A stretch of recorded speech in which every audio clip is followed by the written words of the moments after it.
Hi, I'm Claire. Welcome to the show. Today I'm in Western Australia, which happens to be home to two of the world's most pristine wine regions. Later on, I'm headed down to Great Southern to meet with Paul Nelson Wines, but now I'm staying in Margaret River where I'm going to meet up with Gary and Jude at their winery, Victory Point. Welcome to the Cellar Door.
Jude, you're the owner of Victory Point. Tell me about the story of this winery.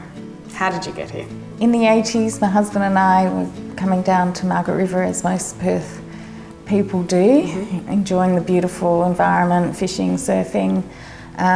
We had a beach shack at Gracetown and spent all our weekends down here. Gradually started meeting people in the wine industry, had a love of consuming wine, of course. And as we met people in the industry, we became more and more attached to the region and what it was producing. We saw the way they worked together, very supportive of each other. Sure. And thought we really wanted to be a part of this, this business and region. We started doing our research, reading. We've become friends with Keith and Clare Burder, who own Mosswood Vineyard. Wow. And they were very supportive when we said we wanted to do something quality in Margaret River. Sure. We actually put it to them, we want to become their next competitor. And it's quite the ambition. They said, if you're going to do it that way, then we're happy to help you. And we were very lucky to have them come on board as consultants. Great. So. And so you were down here looking for property. You have these really talented people helping you out. And so you've bought this beautiful property here. What happens next? Well, then the start of the hard work. So we searched around for the property, we did lots of soil testing. We found this site that had the beautiful gravelly loam soils for Cabernet, which Margaret River is famous for. So we bring in the big machinery, deep rip it. It was plain cow paddocks, ripped the property. Next year, putting in the little sticks. Which are this big, aren't they? Yeah, cuttings up and down the rows. Dig the hole, puddle them in with water, and that was it. No irrigation, just their initial water. So one of the key decisions for our vineyard was that we did not want to irrigate, following the model of the original Margaret River vineyards, Mosswood, Cullen. Yeah. And they still remain the leaders in the field, so we thought there was something to this. We're not big enough to do trials, so we made the tough decision. First year we had great success with our plantings. We got about 98% strike rate, so we thought this is easy. This is good. Yeah. Second year we planted the next 10 acres. The season had changed, El Nino kicked in, and we got about 58% strike rate. So back to reality. Back to reality. replants. But it's paid off now 21 years later. The vines are resilient, they can cope with the seasons. They're producing fabulous, intensely flavoured fruit. Yeah.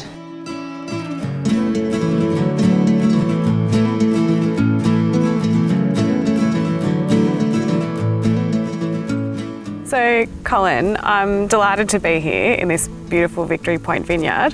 You're the head viticulturist. Tell me about your job here. So I've been here for about 10 years.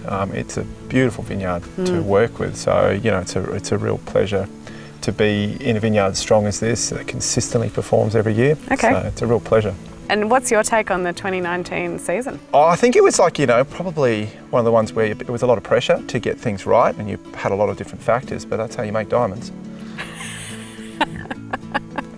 But no, look, in seriously, what we got into the tanks and into barrel, I think looks really strong. I think it'll be a year with great finesse and real good structure and presence. Yeah, great. So pretty exciting. Yeah, that's really exciting. This vineyard doesn't have any irrigation. Yeah. So how does that impact your job?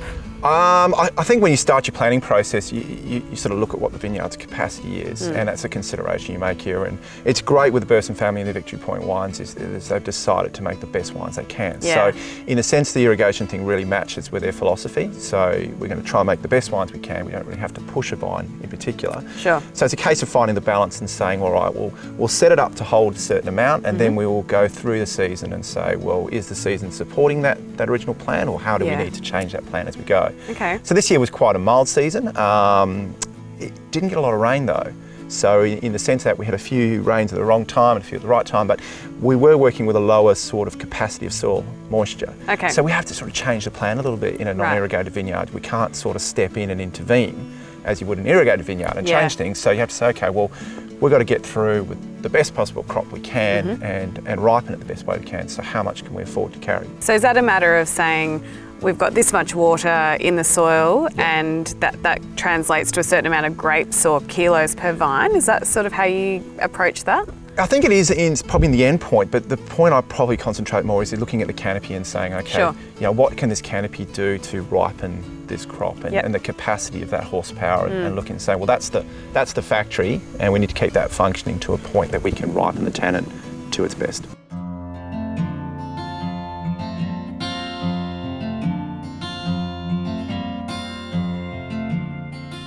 What grape varieties do you grow here? So Cabernet Sauvignon on this slope here is the majority plantings, and then together with the Cabernet Franc, Malbec and Petit Verdot. Okay. So and then is there Chardonnay on the far side? Okay. Yep. Yeah. Great. So on the other side of the little valley, the soil structure is completely different. Sure. It's it's light grey lean soil, and right from the start, the Chardonnay was planted in 2001. We made our first Chardonnay in 2005. And right from the start, we've had great ratings from. Sure. We're now into our 11th vintage of Chardonnay. Oh, great. Yeah. And so tell me about the winemaking approach. How do you decide what style of wines to make, and how does that all come about? Cabernet and Chardonnay are our predominant wines, so the great fruit from Margaret River. With our Cabernet, we really love using the other varieties with the blending. Okay. So we work with our winemaker, who's Mark Messenger. It's based at Juniper Estate. But each vintage we work with him very closely. Gary and I are involved in the blending trials. We get in a few friends who are winemakers, great cooks. They have great palates, and it's a great day. We go around the table tasting. You know, Mark's got the bucket chemistry out. Yeah, the little cylinders. And it's fabulous. You actually get that wow moment when it all comes together, and it's just like a recipe when it works. Yes, we all go, yes, that's it.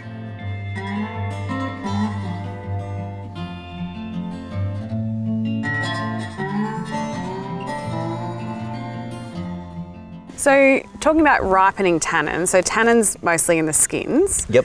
So how do you change the ripening process of tannin and the skin ripeness? So with skin and seed tannin, I think it's really important that you change the structure of what the vine's doing. So vines go through stages. So the original stage is to produce a canopy every year because they drop all the leaves, they burst.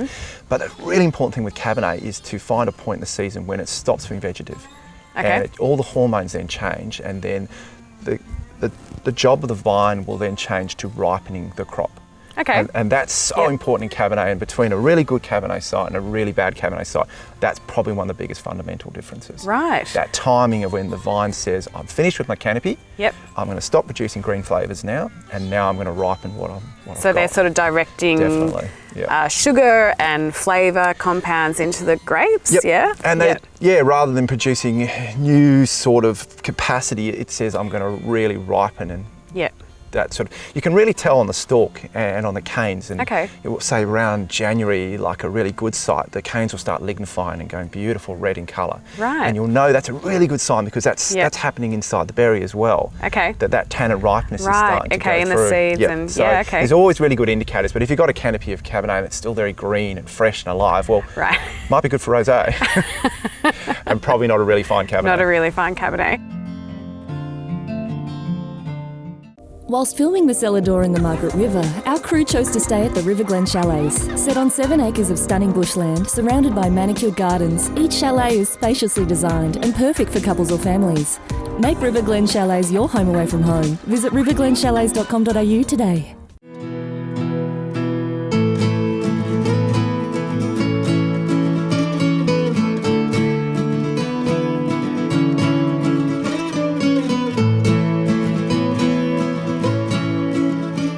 So you've been making wine for 2003 was our first Cabernet. Yep. 2005 our first Chardonnay. Okay, and so you've been selling those in restaurants and offering them in functions, and then recently you've built this beautiful cellar door. So tell me about this lovely building. Yeah, we're planning to move down here permanently. We're a little bit off the traditional strip of Margaret River cellar doors. So 21 years ago, we weren't planning to have a cellar door, but times have changed. People are discovering Margaret River, and more people were contacting us wanting to find out where our wine was coming from. And we were ready to make the move down to Margaret River permanently. So it was great timing. Spoke to the local builders who, just to build a simple showcase our vineyard. They were great builders and craftsmen. They used a lot of Mary, which were from our property. A tree had fallen over about 10 years ago. We'd had milled and stored in the shed, so they were able to use the local Mary and Jarrah to make some tables, and so it's all from the little valley. Yeah, it's just got this real sense of coziness, and it's nice and small. And if people come and visit, do they get to meet you? Yes, I'm here working away, and yes, it's very calm out here, as you can see. So it's lovely to meet the people who are discovering us, be able to give them some time, tell them our story. We have some older wines to open, share with them, and it's been fabulous to meet the people who are visiting Margaret River and who are discovering the wines. Yeah.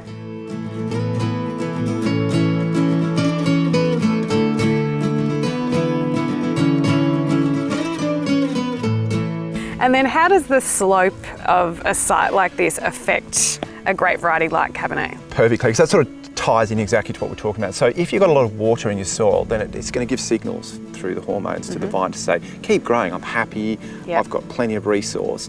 And you'll stay in that vegetative phase a lot longer, which gives less time in the season to really ripen a tannin. Because the season's only got a certain amount of time and then it finishes. So if you don't have enough time in what we call the hang time period, and where all you're doing is ripening tannin and the vine's still growing capacity, so that will be from water. So up the top here, you've got a really good free draining soil.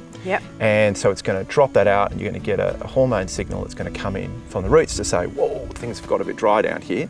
And that's when the berry starts saying, well, what a berry's trying to do is ripen a seed. I mean, it wants to reproduce. It doesn't know we've tricked it into making wine out of it. So it starts thinking, well, I need to then, it's got a bit tough down there, I need to stop growing and I need to start concentrating on producing a seed. And that's that cycle change. And so that really feeds right back into the beginning of this story about deciding not to irrigate. And that really, that pursuit of high quality, fine, elegant Cabernet is really, it's happening now, isn't it?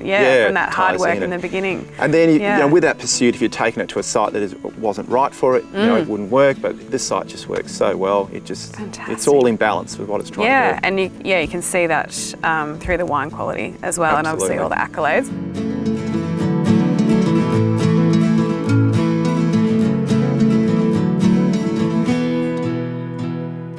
And tell me about the name, Victory Point. So Victory Point is actually a site at the end of Wearing Road, an old site. When the group settlers were through this region, it was their community ground, and it's since become all overgrown. We didn't know about it. Our original vineyard manager, when we were looking for a name, he's a fifth generation Roseau guy, so he said, I'll ask Granny if there's any names or sites of significance, and she remembered Victory Point. So it was their cricket ground is on there, and then when the boys were called up for WW2, they assembled and camped there.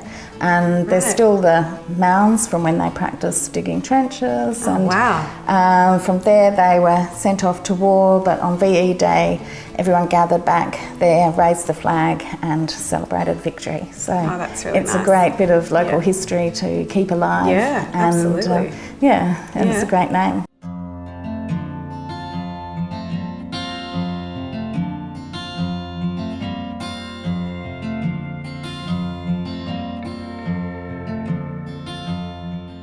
Jude, I've been wandering around your beautiful vineyard, but I'm really ready to taste these wines. So what have we got first? First we have our dry rosé.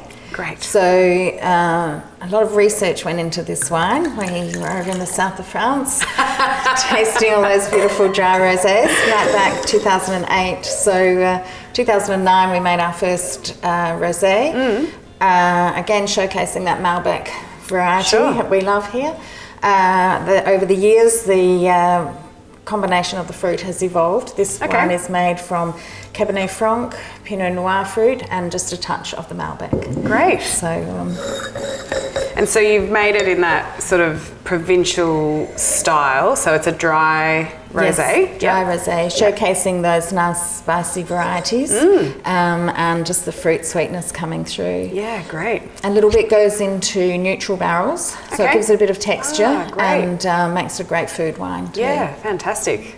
So, I feel like it should be perfect for summer, lounging around, just, it's relaxing. Any time of day. Any time of day. We, every vintage, depending on the combination of the fruit, but work on that colour and then that combination of savoury varieties. It's got beautiful texture. It's not too dense. I feel like the lightness of the rosé is delightful. Good.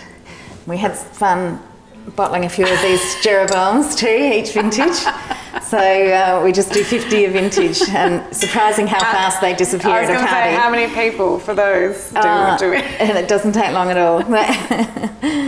And what's your favourite food to have with this sort of wine?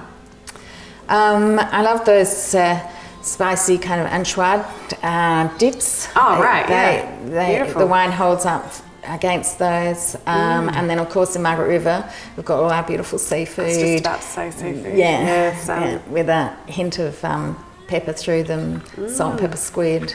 Yeah. That's delightful. Yum. Great. Oh, it's got such good texture.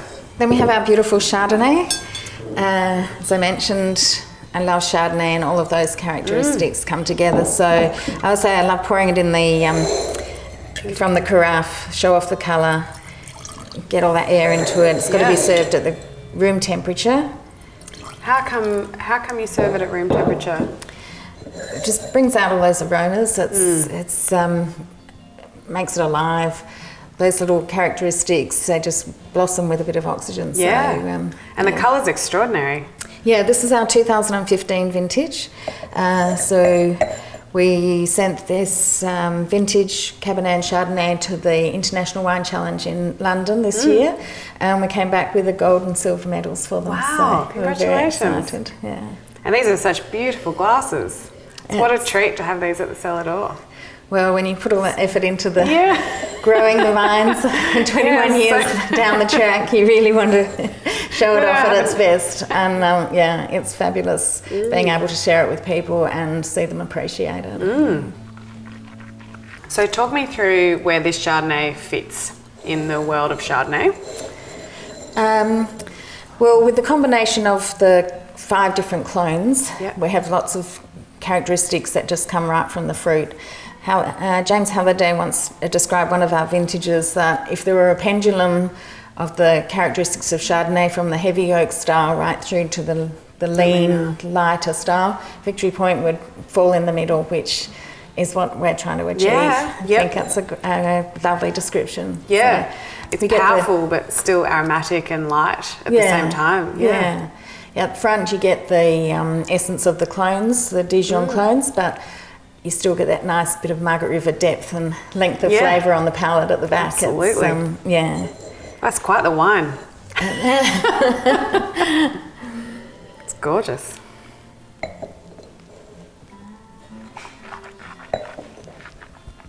Yeah, it's seriously delicious. It's beautiful, isn't it? Yeah, absolutely. Yeah. I look forward to coming back for that. Yeah. Cabernet. King Cabernet. So this vintage, we've got 87% Cabernet, 2% Malbec, and 11% Petit Verdot. Great. So I think we talked about those varieties and using that fleshy Cabernet, fleshy Malbec to bring out the Cabernet, and then the Petit Verdot just gives it that bit of structure and brightness, I think. Great. And that's, really playing off the traditional Bordeaux style, isn't it? Which is where Cabernet is, most famously grown in the old world. Definitely. Oh, wow.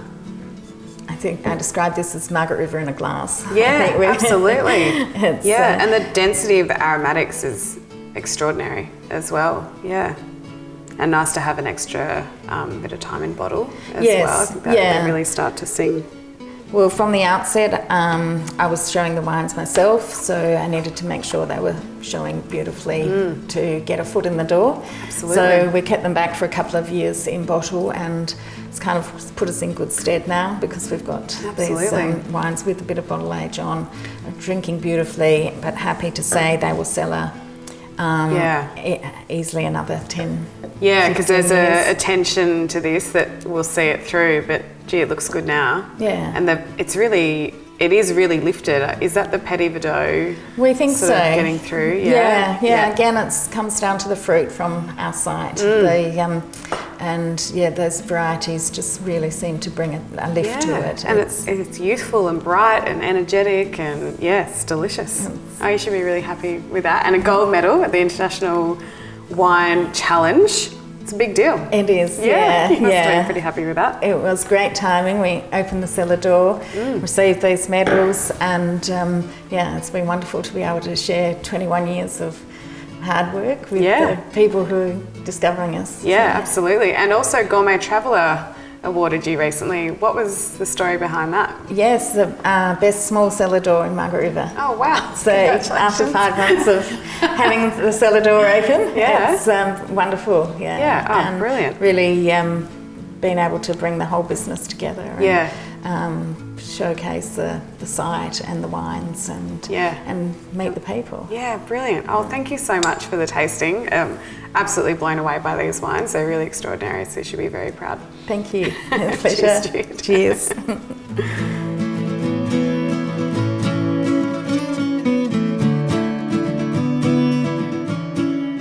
With such a singular focus on quality, Gary and Jude have created something really special here.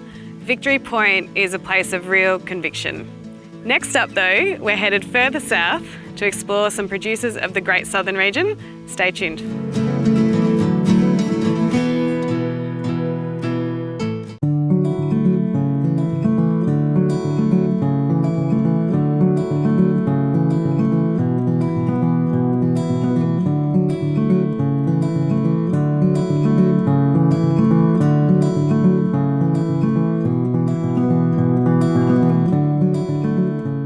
Paul, we're here in this beautiful vineyard. Tell me about how you got started in this industry. Well, it's quite some time ago, 10 years to the year actually.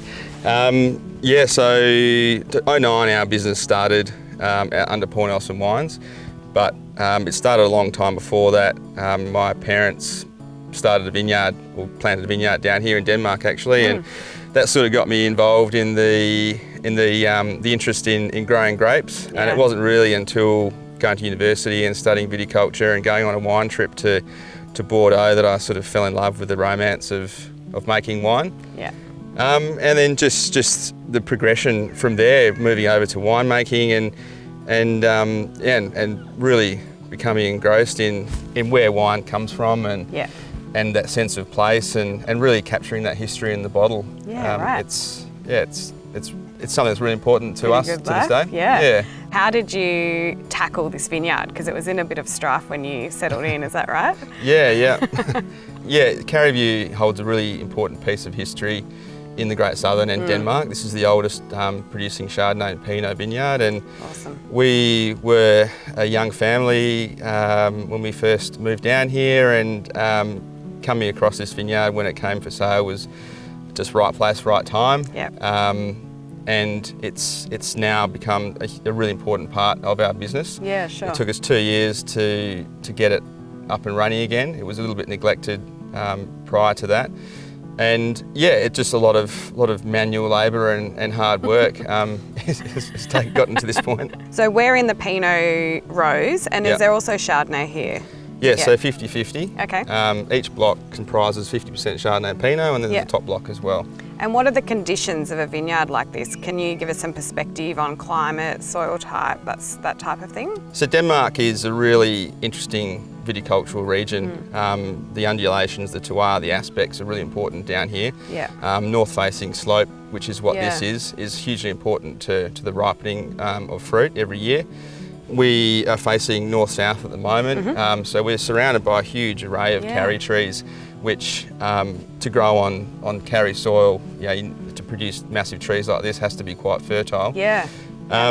So the soil here is generally carry loam and gravelly loam, quite fertile and rich. So canopy management is really important here. And the aspect of the site is really important. You can see here. So do you get great drainage looking down this way? What are the other challenges or the benefits of having a site like this? Challenges would be birds, definitely. They all sit around this canopy here and look down on all the grapes every year thinking how wonderful they are going to be to eat. So netting is really important. Canopy management is really important, making that, generating that airflow in the canopy, making sure there's constant airflow there. So disease can be an issue at certain times of the year. But we're quite lucky in regards to the actual site of Caribou in that it is north-facing. It's quite a warm site. The vineyard itself is planted in a Burgundian fashion. Originally, it was planted with another row down in the middle here, so 8,000 vines back in the day. So quite labour-intensive for those guys. But a very low trellis wire as well. So really important that it picks up a lot of heat from the stone and underground rock that is present in this site. Right. So we're essentially in a quite cold part of the world, but this vineyard is set up to capture any warmth that comes through. Yeah, definitely. And I think the trees themselves really provide a nice shelter from those southerly weather fronts. So when it does rain quite intensely here, we often do miss those big showers. We get protected by the wind, so you can see a lot of the leaves are still hanging on here after vintage, whereas a lot of vineyards that are more exposed tend to lose the leaves. To lose everything, Yeah, very, very green still. And so you've had some success with your Pinot from this block, is that right? Yep. This vineyard. After the 2 years of getting it back up and running again, we produced our first Pinot in 2015, and that got voted best Pinot in WA. Awesome. Yeah, it was lovely. First wine off the vineyard, and off you go with the biggest award going. Yeah, unfortunately a small volume though. How many? We're about 150 cases. Yeah, right. Do we get to taste it later? We will, yeah. Excellent, awesome. So it's been 10 years, Paul. Tell me about the business now. We're building a shed at the moment. Brilliant. That's pretty exciting. It's the focus of Caribou is really important to us, and reinvesting in this vineyard, probably moving in a more organic direction. A lot of sheep in the vineyard, using organic methods for weed control. Those are sort of things that are taking up a lot of time there. And also outside the region, within the Great Southern, really focusing on those other sub-regions like Franklin and Mount Barker. Making sure that we've got some good contracts in place there for the future of our business, and working closely with those growers. And it's a family-run business, isn't it? It is. It's all you guys together. Yeah. Tell me about Bianca. Well, Bianca, is my wife, and she's certainly the one that probably drives everything in this business. I met Bianca over in South Africa when I was working there for 4 years. Dragged her back to Australia, and she's a really focused part of the business. Probably she would say behind the scenes, but she's really important, even from a winemaking point of view. You know, I really bounce off her the wines that we're making, and she's got a great palate. And she like we said earlier, like behind every winemaker there's a great woman. Oh, we should go and meet the family then. Let's do it. Go.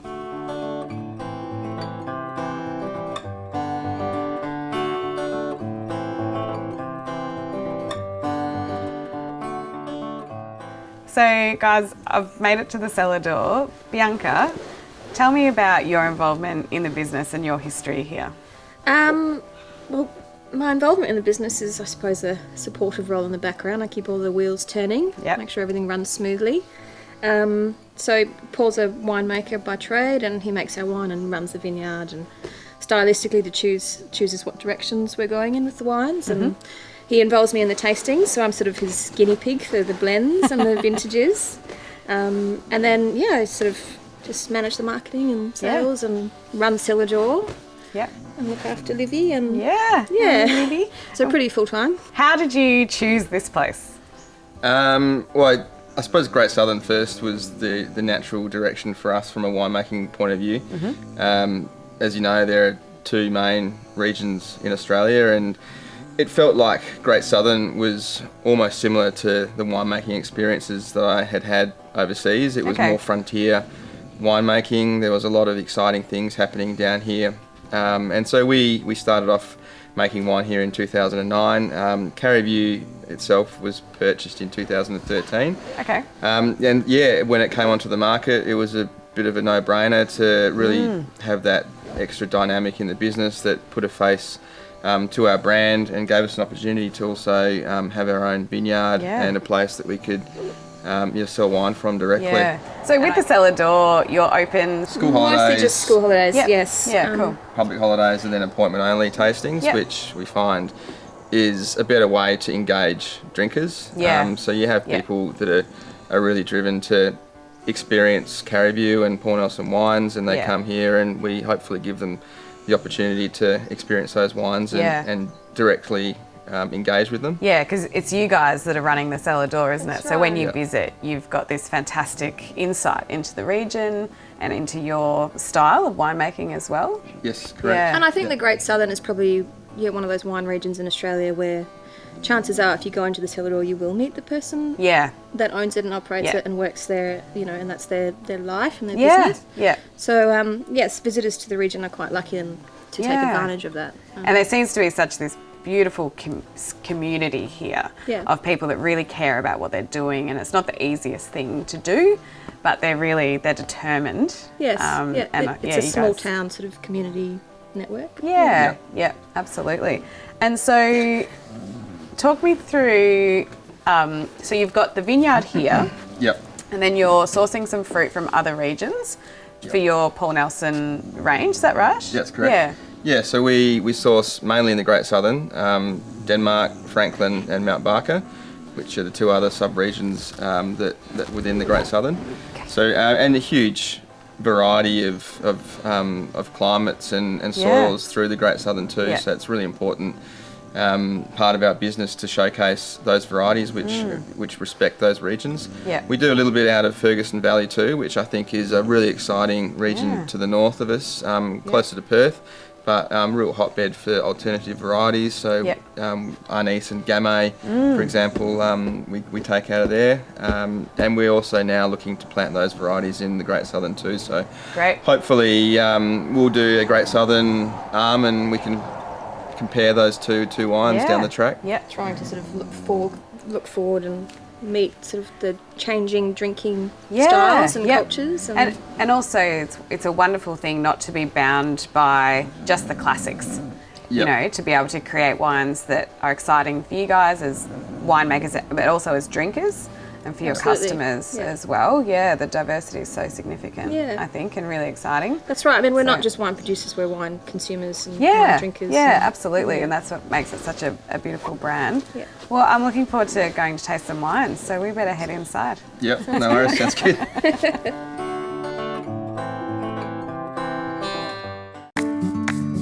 Whilst filming the Cellar Door in the Great Southern, our crew chose to stay at Misty Valley Country Cottages in Denmark.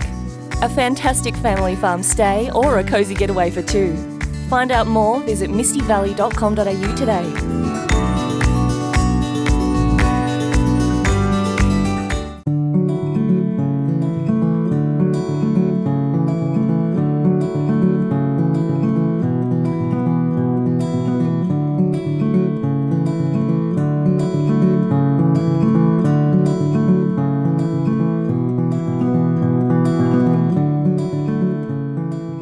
So we've made it to this beautiful old cellar door. Tell me about the history of this building. Well, this is the oldest cellar door in Denmark, Caribou. As you can see, it's pretty rustic, a lot of timber in here, so it's probably the other swing of the pendulum to most modern cellar doors. But it has that sort of rusticity, which I think also comes across in all our winemaking, that sort of that real edge to it. Yeah, real wines. So talk me through the brand tiers. So we do 2 tiers. The PN range, which is the range that we always started out making in 2009, which was originally called Paul Nelson Wines. Yep. That's morphed into PN now, which you can see here with the PN labels. Yes, cool. So whites and reds in those ranges. And then the top of the tier sits our Caribou wines, so Chardonnay and Pinot. And we're going to taste through a few today. Yeah, we're gonna taste so let's get started. What's first? So let's taste the 2016 Caribou Chardonnay. So this is our second vintage off this vineyard. It was a reasonably cool year in 16, but the wine itself is always hand-picked, made from hand-picked fruit.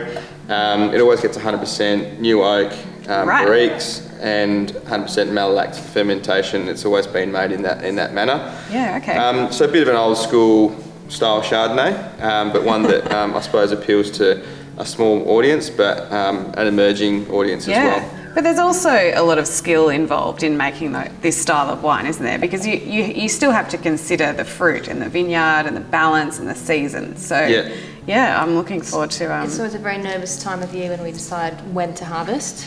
Of course, Sampling, almost every sort of second or third day, and tries the grapes, and has the ability to sort of foresee what the wine's going to be like, which is one of the most amazing parts. Yeah, it is. He gives me grapes to eat, and I'm like, tastes like grapes.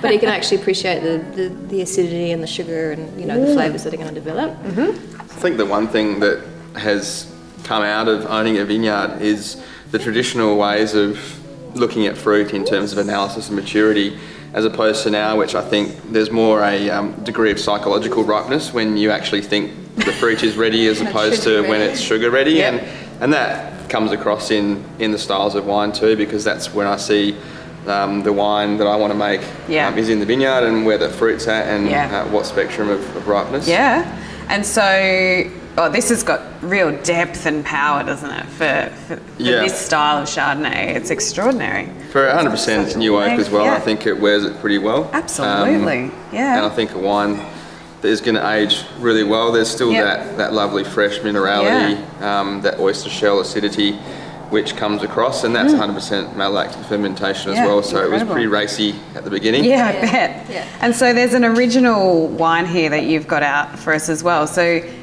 this was from 1991. Yeah. So is that the first? So 89 was the first vintage. Wow. 89, 90, 91, they all won gold medals, so they did really well critically back in the day. Yeah. But these wines are drinking amazingly well now, and that's probably part of the other interesting side of owning this vineyard is looking at the history of the wines that are in the cellar and seeing how well they can age. And so do you have any of these to sell? Like, have you got a little stash? A very limited quantity available. Doesn't even let me have any when I am drinking. We do have a small wine club that we allow access to the older Caribou stock. But it is very limited. It's quite the allocation, isn't it? Fantastic. Send you away with a bottle. So the Chardonnay was exceptional. What's next? We'll try its partner, the 2016 Pinot Noir. Brilliant. So again, our second vintage of Pinot Noir off this property. Yep. We make this wine also in the mindset of 100% new oak. Yep. Still staying in that same direction of how the wine was always made in the past. Yeah, okay.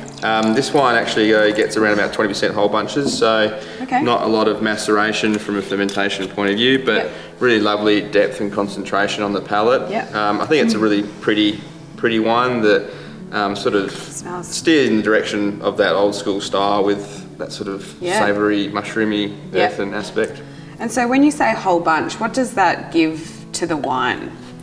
I think freshness and that vivacity of fruit, that sort of strawberries and cherries and almost that sour cherry aspect. And you're not crushing those skins and getting a lot of colour out of it and tannin. It's more velvety and soft and really pretty. That's one of the things I love about Pinot, and specifically this sort of style, is that lovely sort of crunchy acidity on the palate. And also for me, it's one of the varieties where the longer I sniff the glass, the more things I smell. Yes. Yeah, Yeah, so- it really comes to life, doesn't Yeah. it? And that's obviously the benefit of having it in such a beautiful glass. And the colour is a little bit deceiving here, because this looks like it's going to be Quite a light wine. but it's got such presence. It's Definitely. magnificent. Yeah. Talk me through the Paul Nelson brand and what that means to you guys. So the brand itself started in 2009. So as I mentioned, our 10th year now. It started with one wine, a Fumé Blanc back then, and has grown to over a dozen wines now. And we really like to use the PN brand as an experimental range of wines that is ever changing, and also wines that reflect the regions that they come from. Okay. So there are a core number of wines that we still produce in that range, but if there are opportunities that present themselves throughout the year and vintage-wise, we generally like to pick them up. So we make whites and reds, and also this year bringing back our Roseau, but in a changed dynamic. We're making a Chardonnay Pinot Roseau. Awesome. Which has been co-fermented and is a very light colour, but I think it's going to be a really quaffable sort of wine this coming spring. Right. Pride yourself on getting that colour as light as possible, don't you? It's tough. Yeah, it's one of the. I think it's probably one of the toughest winemaking aspects is that colour that you're looking for, because obviously you've got to take in mind sulphur at the end and pre-bottle. Yeah, the stability side of things. Yeah. And what else is part of the core range? So we really like to look at alternatives, and two alternatives we've got in front of us are a Gamay and an Arnay. And again, with our sort of passion for Italian wines, we're really focusing on Italian. So Arnay is really interesting. Cool. Gamay is a really exciting alternative too, because it's following the popularity of Pinot. Very light in colour. It's a wine that you can probably pop in the fridge over summer. Nice. A wine that you can easily drink by yourself, I think, due to its lower alcohol. Definitely have noticed people coming through Cellar Door that there's a bit of a shift towards people wanting lighter reds. Yeah. Whether that's also socially, the food culture is changing. Yeah. More of a tapas or just sort of light food. Light wines. Yeah. So. Yeah, cool. Yeah. So Arnay, Northern Italian grape, and you guys have spent some time there, yeah? So We Paul's do. favourite wine region. Paul's favourite wine. What's the region that it's native to? So Piemonte. Yep. So often known as White Barolo. Okay. And the Little Rascal up there, because it can be quite difficult to grow, but we tend to grow it quite easily down in Australia. Great. So luckily we got the opportunity to make a bit of Arnay up in Italy this year too, so we're heading up there later in the year. But it's a wine that was originally blended with Nebbiolo to round out the tannins, and they'd thought we'll just make it singularity and make Arnay out of it, and it does extremely well. And we've seen a transition from the Sauvignon Blanc drinker over to this style of wine, which is exciting, and it's also nice to know that you've backed the right horse as well. Yeah. So, well, let's have a taste. Let's do that. Yeah.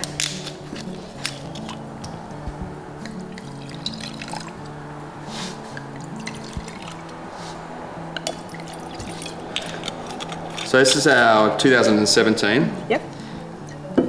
It gets a little bit of lees contact, but mostly just stainless steel and a little bit of clay amphora. Okay. We do a touch of skin contact, which just adds a bit of texture and palate weight there. Okay. It's a variety, like all Italian whites, are generally quite neutral and more more aspects on the palate you see. And I think it's one of those wines that does really well with foods and even by itself. So where does it fit richness-wise into the world of white wine? I think somewhere between like a green and a Chardonnay. Okay, yeah. It has that lovely crunchy acidity, but some Smells textural incredible. viscosity there as well, which adds a little bit of weight. And I think, it does hold up to those richer foods, and you only have to look at the region that the Arnay is grown in, and the foods up in northern Italy tend to be quite rich and truffly, and I don't eat a lot of truffles, Bianca does, but it does go well with those types of those richer foods. That's outstanding.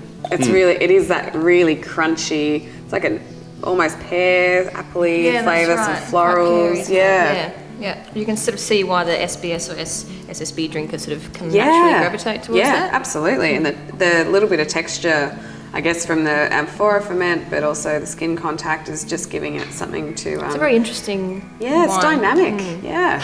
Oh, that's I gorgeous. think that's the direction that we're seeing the wine world go in as well. Obviously, it's great to make classic varieties and produce classic wines that are age-worthy, but we're also seeing a move in the direction of wines that are drink now, that are interesting, that sound cool, that people are really moving towards, and I think that's the ever-growing trend in the wine world. Yeah, absolutely. So, what's next? I'm excited about this. We're going to try our Gamay. Great. So the first time we had an opportunity to make this wine, relatively new to Western Australia, Gamay, and I think a really exciting style. On the back of the popularity of Pinot Noir, it's very light-skinned. Juicy, fruity, looks amazingly pretty in the glass. Yeah, such a nice. It gets unfined, unfiltered and straight to bottle, and I think it's a gluggable wine, which I call it my any time of the day breakfast wine. Breakfast wine. Barbecue wine. Yeah. I think we need to increase the usage of the word gluggable. Yes. Yeah. Totally. We'll come for a tasting in Cellar Door and Paul will throw it into sentences. Regularly. Yeah. So Gamay is a French grape variety, most well known for Beaujolais. So it's grown here a little bit, or where is Gamay at in Western Australia? I suppose like everything from a viticulture point of view, it always takes time to grow varieties and see how well they go. So it's grown in small amounts at the moment, a little bit in Ferguson Valley. We've actually just contracted a grower in Mount Barker to grow a little bit of Gamay there for us. Cool. And I think it's in a growth stage. I think it's going to see some popularity, and I think the same with Pinot Noir. I think it'll see some some good growth, and we're really excited to be at the head of that as well. Yeah, absolutely. So it sort of to me fits in to Pinot but it doesn't have that real backbone. It seems a bit softer and more generous. Like, how do you describe it? Yeah, we make it in that Nouveau style as well, which is drink now. So a lot of whole bunches, carbonic.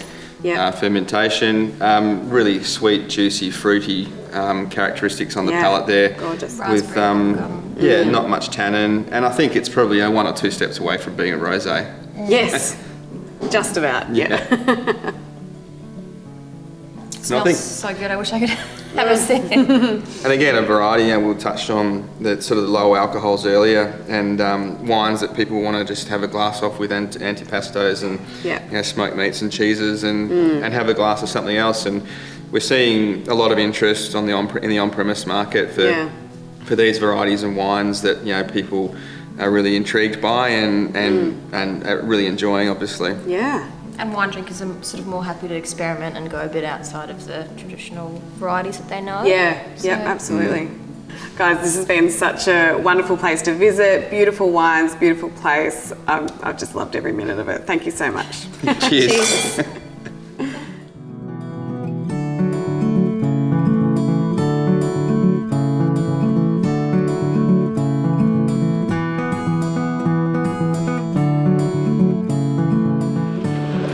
Such an incredible time exploring these 2 wine regions of Western Australia. Margaret River and the Great Southern are so different, but they have so much in common with their beautiful wines and natural beauty. Don't forget, for more episodes of The Cellar Door, you can check us out online. I'll see you next time.